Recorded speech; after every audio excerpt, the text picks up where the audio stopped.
En aquel hotel, tercer acto, capítulo 6.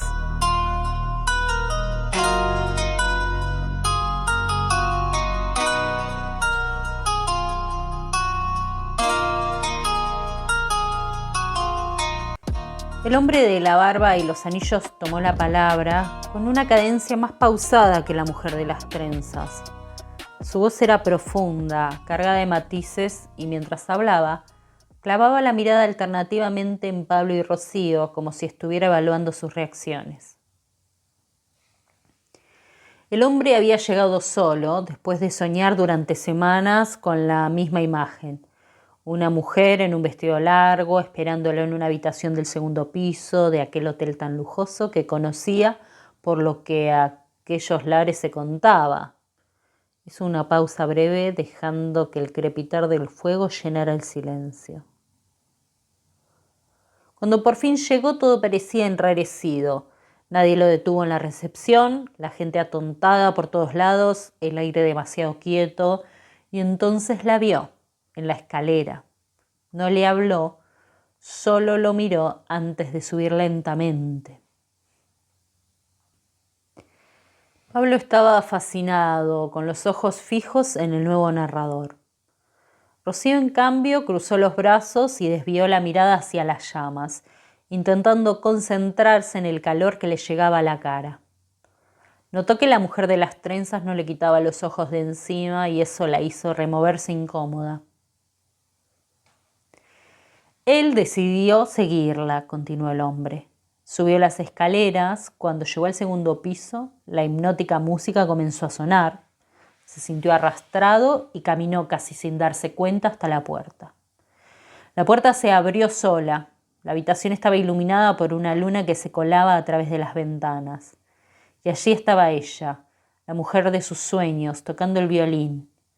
La música llenaba el cuarto, vibraba en las paredes, en el suelo, en su pecho.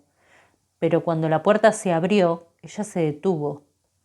Lo miró directamente, sin sorpresa, como si lo estuviera estado esperando desde siempre. El hombre dio un paso dentro de la habitación, incapaz de apartar los ojos de la figura que tenía frente a él. La mujer, con el violín aún apoyado sobre su hombro, bajó lentamente el arco, como si la música hubiera sido solo un puente para traerlo hasta allí. Por un momento pareció que todo quedaba suspendido, pero enseguida algo empezó a cambiar.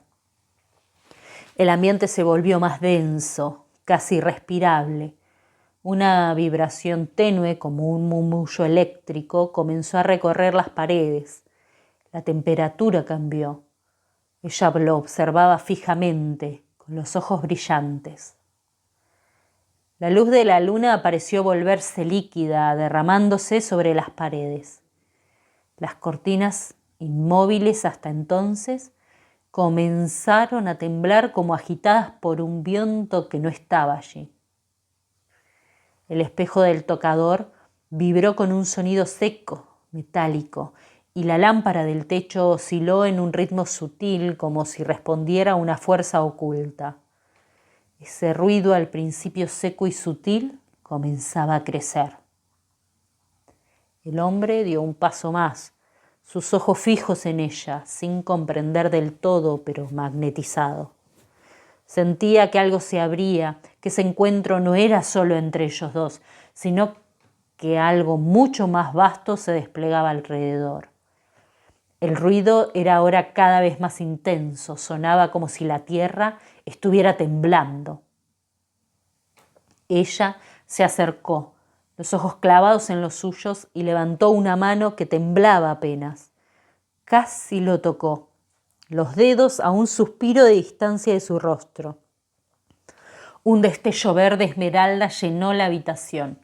Un viento súbito irrumpió, haciendo que la ventana se abriera de golpe y las cortinas se inflaran.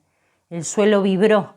Un crujido seco recorrió las vigas y la lámpara de techo se estrelló contra el suelo con un estrépito que hizo un eco en las paredes. Ella cerró los ojos y abrió los brazos. como abrazando toda esa fuerza que había invocado sin querer del todo. Él, en cambio, se quedó quieto, inmóvil, con la mirada fija en ella, los pies firmes, pero el alma en vilo, tragado por un vértigo nuevo. Y entonces, justo cuando parecía que el aire mismo se quebraría, el silencio cayó de golpe, denso, expectante. Los dos quedaron allí frente a frente, continuó el hombre. La habitación envuelta en una penumbra temblorosa. La ventana abierta de par en par dejaba entrar el reflejo de la luna. Algo se había iniciado, algo que ninguno de los dos podía ya detener. Rocío observaba a Pablo. Estaba demasiado concentrado, casi como si él mismo estuviera viendo la escena. La mujer de las trenzas le ofreció una sonrisa leve, como si supiera lo que Rocío estaba pensando. Rocío apartó la mirada, incómoda. El silencio que siguió fue espeso. Pablo parecía a punto de preguntar algo, pero se contuvo. La mujer de las trenzas se acercó un poco más al fuego y, sin dejar de mirar a Rocío, murmuró: el portal estaba abierto. Rocío sintió un nudo en el estómago. El grupo sonrió, pero ella ya no veía sonrisas amables, sino más bien una especie de mueca chueca y extraña. El hombre volvió a pasar sus manos llenas de anillos por la barba y continuó contando la historia.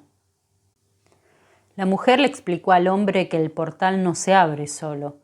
Necesita un vínculo, alguien dispuesto, aunque no sepa que lo está, para que la energía sea liberada y el ciclo empiece otra vez. La violinista le había dicho: lo que pasa después es inevitable. Algunos van a desaparecer, otros no van a soportar lo que vean. Alguien va a morir. No hay nada más que hacer esta noche. Lo que despertamos va a cobrarse su precio. El narrador del grupo, junto al fuego, guardó silencio un momento para dejar que estas últimas palabras calaran hondo antes de seguir. Esa noche, las horas siguientes, nadie durmió en el hotel, continuó con tono grave. Algunos vieron luces moverse por los pasillos, otros escucharon la música del violín sin que hubiera nadie tocando. Nadie quería admitir todas las extrañeces que estaban sucediendo allí, hasta que se encontraron con lo peor. Ese cuerpo inerte entre las flores del vivero, la mujer que encontraron muerta. Hizo una pausa breve, mirando a cada uno alrededor del fuego. Era ella, la violinista. Nadie dijo nada. La mujer de las trenzas habló ahora, con una voz que parecía arrastrar algo más pesado que las palabras. Al día siguiente todos se fueron, cada uno por su lado, ningún registro, ninguna denuncia, solo se fueron, y el hotel continuó funcionando como si nada hubiera pasado. Rocío permaneció unos instantes más escuchando en silencio, pero algo había cambiado en su postura. Se mantenía tensa, los brazos cruzados contra el pecho, y desviaba la mirada hacia la negrura del bosque, inquieta pero también molesta. La incomodidad era palpable, como si todo ese relato, cada vez más cargado de símbolos, fechas y revelaciones esotéricas, la hubiese arrastrado hasta un límite invisible. No solo no creía en lo que decían, empezaba a fastidiarla el tono solemne y casi conspirativo con la que el hombre de la barba y la mujer de las trenzas monopolizaban la historia. Sin levantar la voz ni interrumpir bruscamente, Rocío deslizó sus preguntas con frialdad, apuntando justo al corazón del relato. Quería entender qué se suponía que había ocurrido esa noche de noviembre, cómo se abría un portal, cómo era exactamente lo que buscaban traer a este mundo. Las preguntas simples pero afiladas flotaron sobre el grupo y solo la pareja mayor las respondieron, como si los demás hubieran dejado de existir. Ellos explicaron que la noche del 11 de noviembre se había alineado una conjunción de fuerzas únicas, algo que había permitido abrir un umbral entre dimensiones. Aquel suceso, decían, había dejado marcas invisibles en el lugar, huellas energéticas que aún se sentían cuando uno se detenía y observaba con atención. Desde entonces, cada 11 del 11, la región se llenaba de pequeños rituales, peregrinos y grupos como ese que intentaban reactivar la energía esperando una señal. Según afirmaban, toda esa agitación no era casual ni aislada. Se estaba preparando algo mayor, un gran retorno que tendría su punto culminante el 11 de noviembre de 2011, una fecha que decían con una convicción casi hipnótica, había sido anunciada mucho antes y que reunía ahora a buscadores de todas partes del mundo, ansiosos por ser testigos de la segunda apertura del portal. Rocío seguía.